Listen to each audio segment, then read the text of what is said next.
New York Giants fans, I know it's been a while since you've seen my face in a giant issue type of deal, but it's been a lot going on. There's been a lot going on with your team, the Giants. There's been a lot going on with your boy, Coach Gene. I'm here to tell you all about it because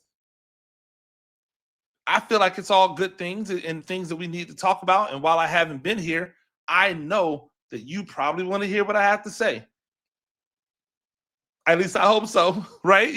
I hope that you want to hear what I have to say. I hope that you value the opinion that I bring to the table because it's not always going to be like the same opinion that everybody else brings to the table. That's what I'm here for. I'm Coach Gene Clemons, and I have a giant issue.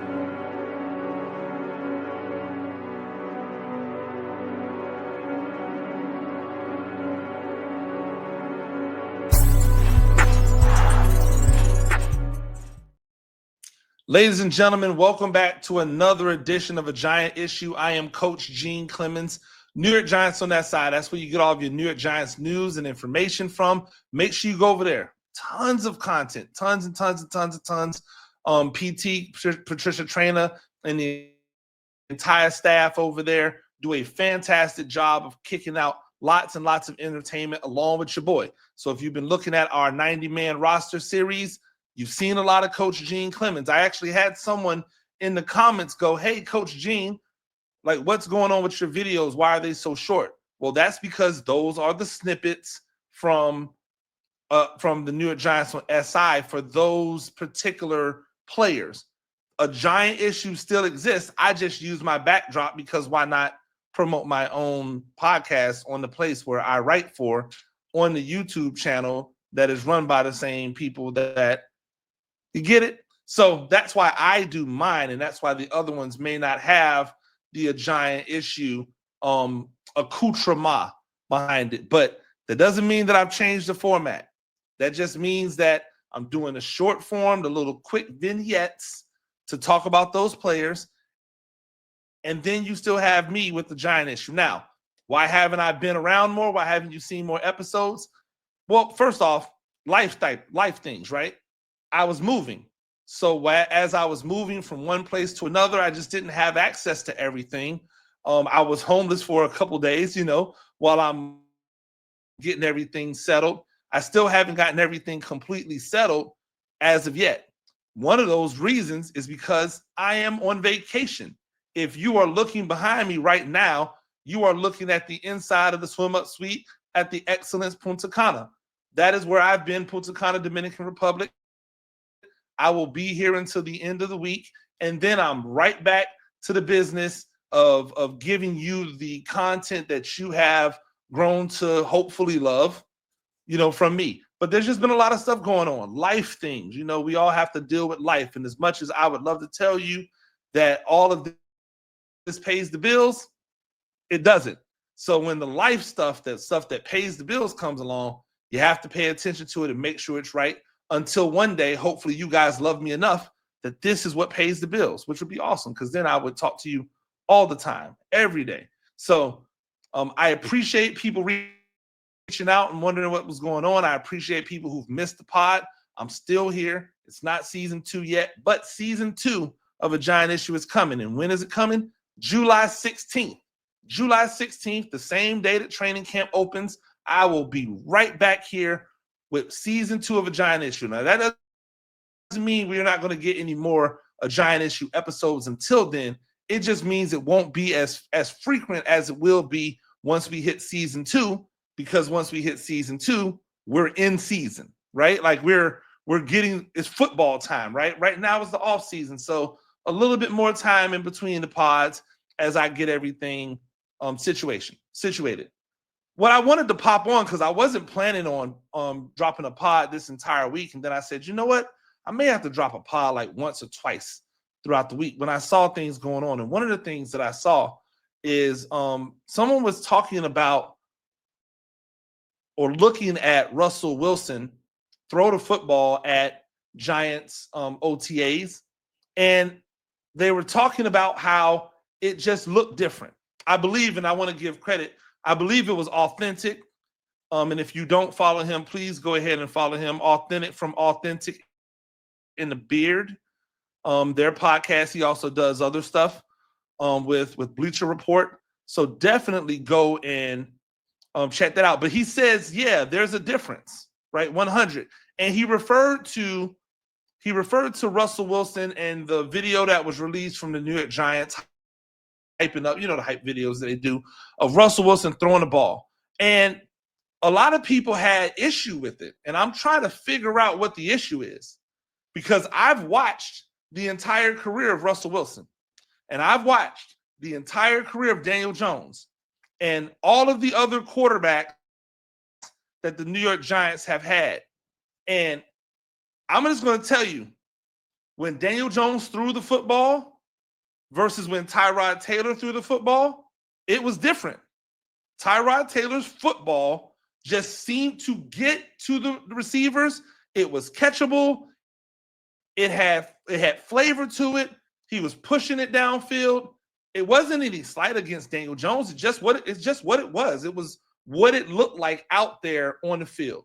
And so I got to thinking about that, and I was like, yeah, Drew Lock came in. Was it different?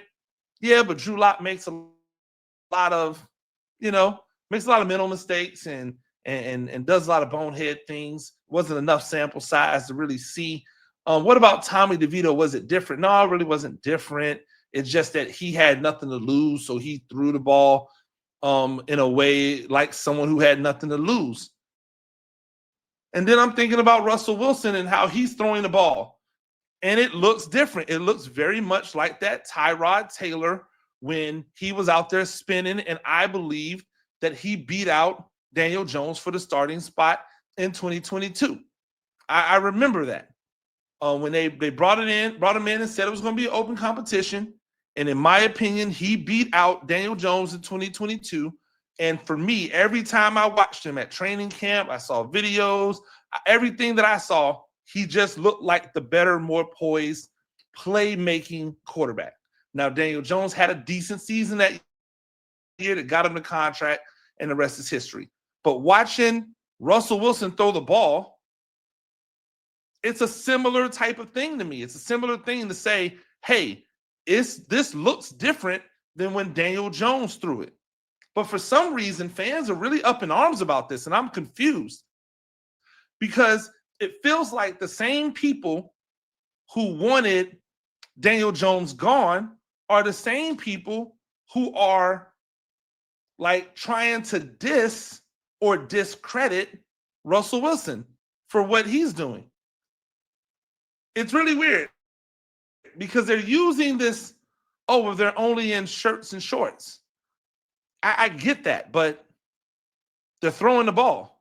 So if throwing the ball looks different, then shouldn't that be the thing that we're excited about, that the ball looks different when it's thrown from Russell Wilson? Nobody's saying that he can handle the rush better than Daniel Jones. No one's saying that because we haven't seen it, although we've seen it, you know what I'm saying? But we haven't seen this iteration of Russell Wilson. So we're not saying that. No one's saying it.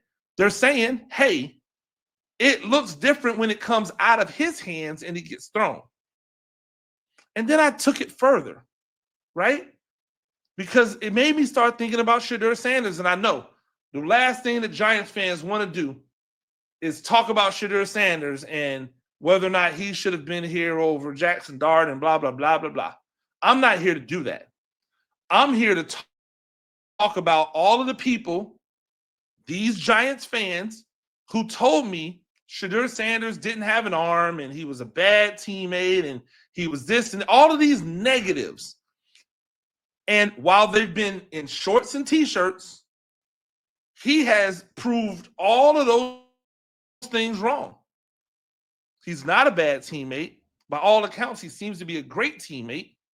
Like things that we already knew because we had 4 years of proof of it, right? No player has ever come out and said anything negative about Shedeur Sanders.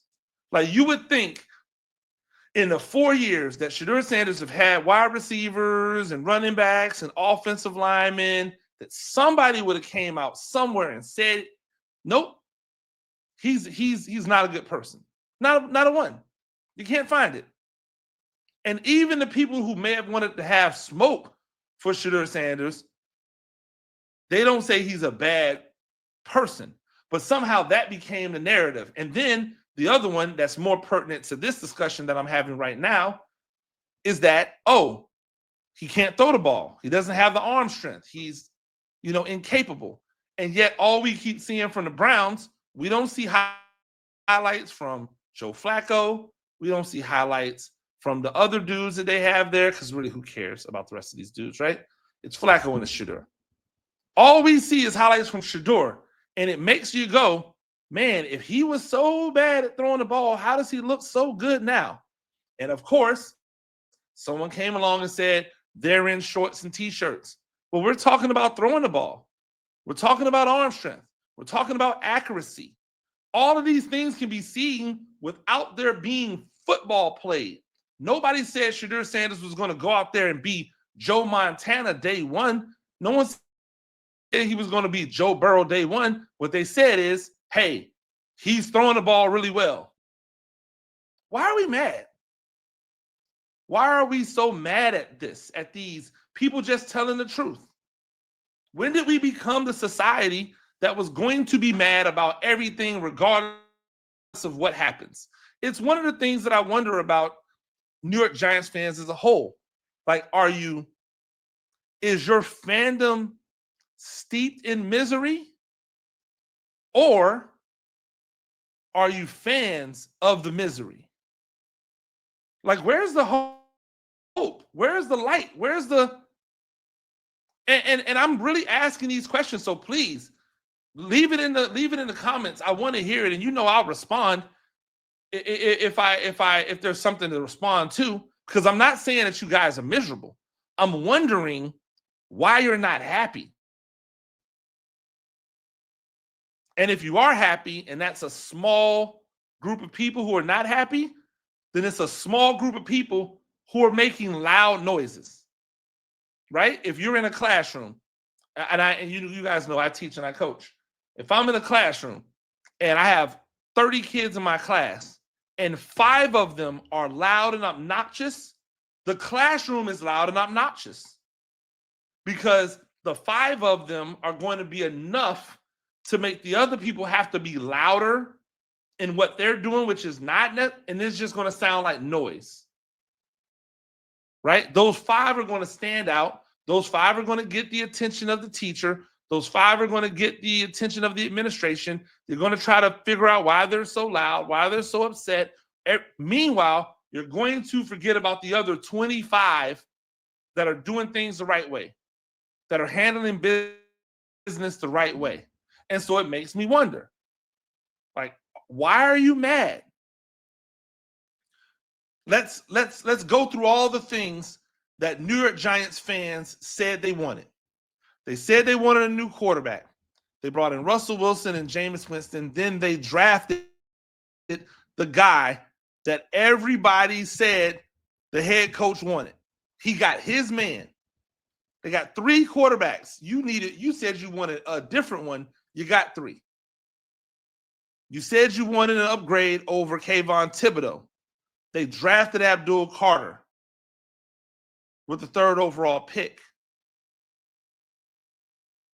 You said you wanted Evan Neal never to play tackle again. People said they wanted to see what he could do at guard. That's what's happening. You wanted to invest in an offensive lineman in the draft that could come in and possibly be the future at a position. They drafted Marcus Bowe. You said you wanted a defensive lineman to be a running mate with Dexter Lawrence. They drafted Darius Alexander. They brought in 2 other guys in free agency to be defensive tackles. They brought in 1 other guy who could be a defensive end and a defensive tackle. Actually, those other 2 guys can be defensive tackles, defensive ends. The 3rd guy is more of an end, but can come down as a defensive tackle and rush situations. You said you wanted better defensive back play. They went out and got a safety. They went out and got a cornerback. Why are you mad? Like, what's wrong? Why the negative? There should be nothing but positives coming out of Big Blue Nation right now, the fan base. When I go to the chat communities, on X, when I go to the communities on X to see what's going on, see what's popping, to see what people are talking about, you know what I get? I get people who are still complaining. Right? I get people who are still complaining.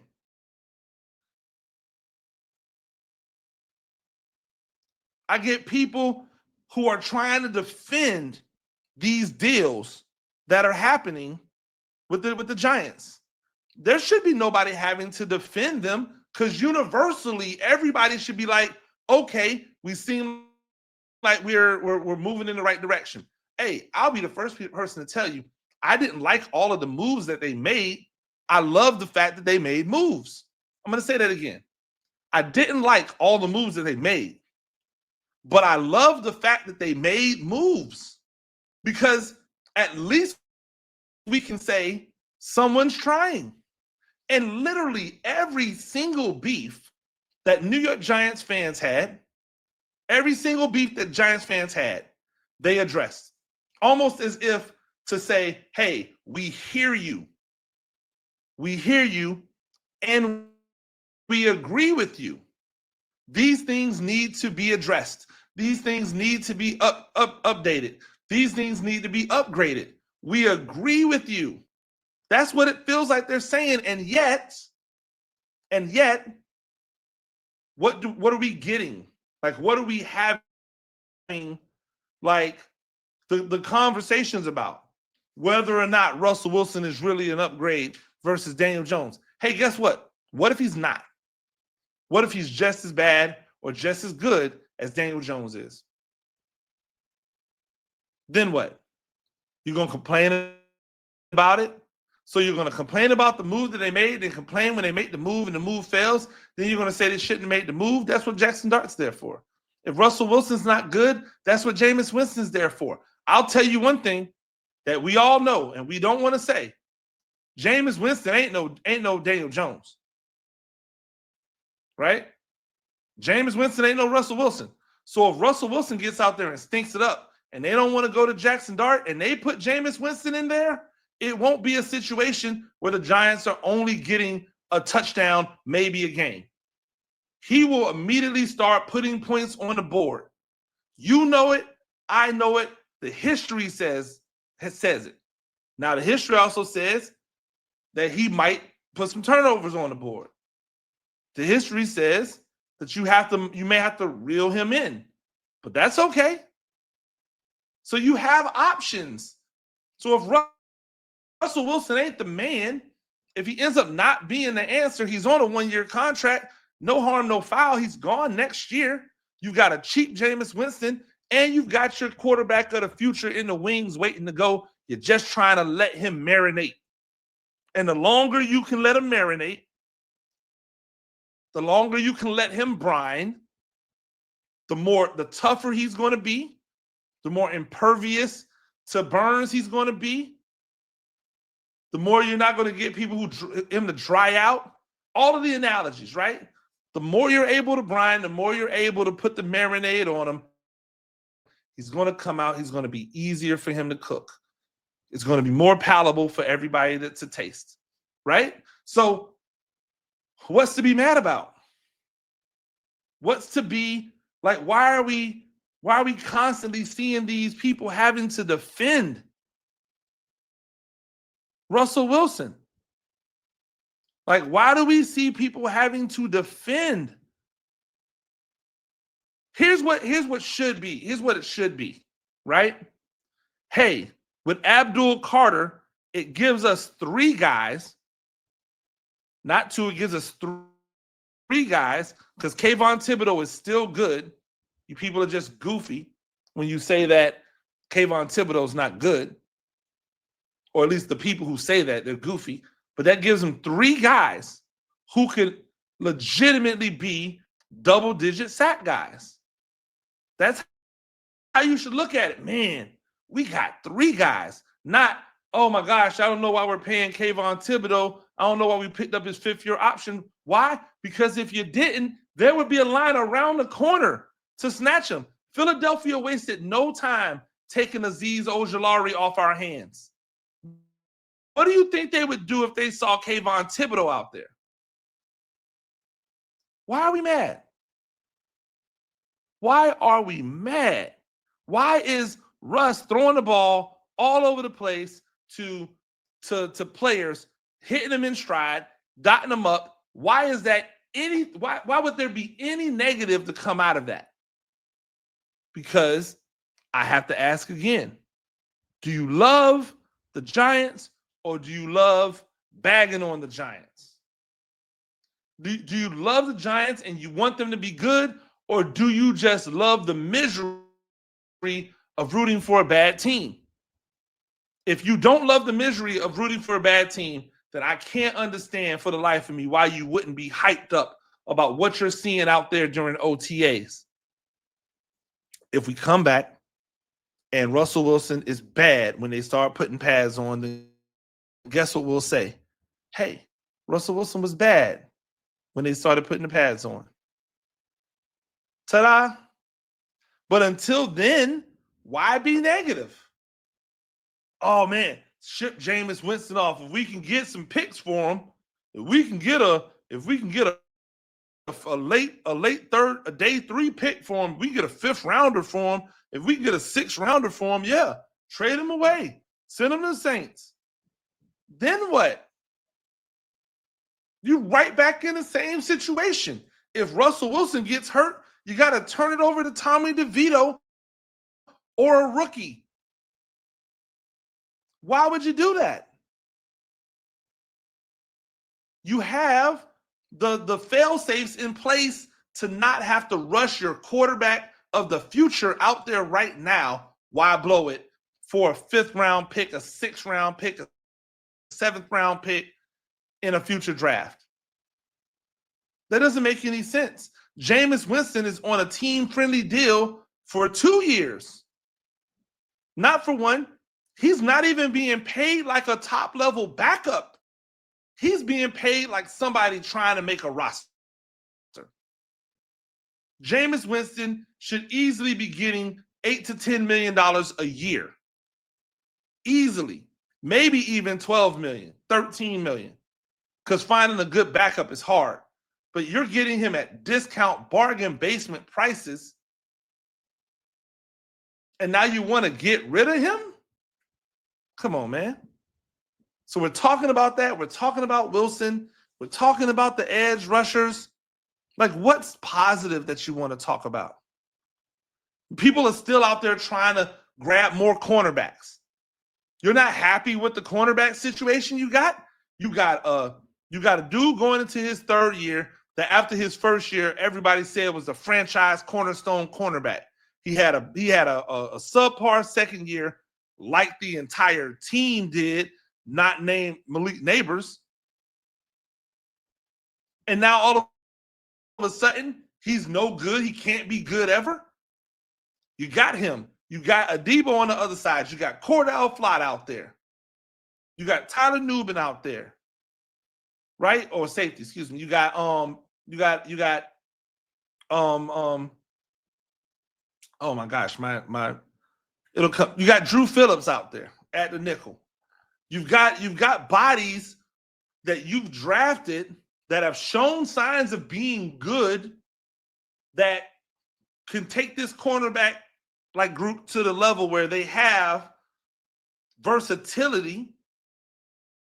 You've got other young dudes that could possibly come in and make an impact as like backup, spot duty guys. Like, why do you need to add a Jair Alexander? Why is it always people want the jewelry of what someone else just threw away? The Green Bay Packers just said, nah, on Jair Alexander. You know why? Because he can't stay healthy. He can't stay healthy. So now you want us to kick the tires on that dude? Come on, man. What are we doing? What are we doing? You want to hear one of the biggest gripes that should be going on? The thing that should be unified? Everybody should be talking about with the New York Giants right now? They should be talking about the turf. And I'm coming back tomorrow to do it because I want to spend more time on it. But they should be unified on that. They should be unified on it. I just don't understand why we're mad at the team or how the team is constructed. Why is there not celebrations and just enjoying what we see coming out of the building? Even if it's propaganda, even if that's not as good as the Giants are, what do you have invested in you right now that you just can't enjoy it? That's what I don't understand. Why can't you just enjoy it? There's no reason to be critical right now unless you see something that's worth criticizing. There's nothing worth criticizing. I'm not going to come on here and talk to you guys and just make it up. That's not what we do. But I am looking forward to talking about something that we 1,000% should be critical on. You're just going to have to stay tuned so I can do it. Ladies and gentlemen, that's another edition of A Giant Issue. I am Coach Gene Clemons, New York Giants on SI. Make sure you go there, check out everything we got going on. Make sure you hit the like and subscribe button here. Don't think I forgot that we're trying to get the 5,000 before the start of the week one. Excuse me, before week one. See, you can tell I'm a little rusty. We're trying to get there before week one, 5,000. We're still not over 3,000, but that's because it's been a little bit dry, right? I expected to pick up. There's no doubt in my mind that there are 5,000 people out there that need to be listening to this podcast on a regular basis. If you listen to all of the other ones, you need to listen to this one because a lot of the other ones are saying the exact same thing. That's just the truth. If you want to hear a different perspective, you're going to have to come over here because most of the other ones are all parroting the same talk. And what fun is that, right? So come on over. Like, subscribe, share, tell a friend to tell a friend, all that jazz. Until next time, I'm Coach Gene Clemons, and I've got a giant issue.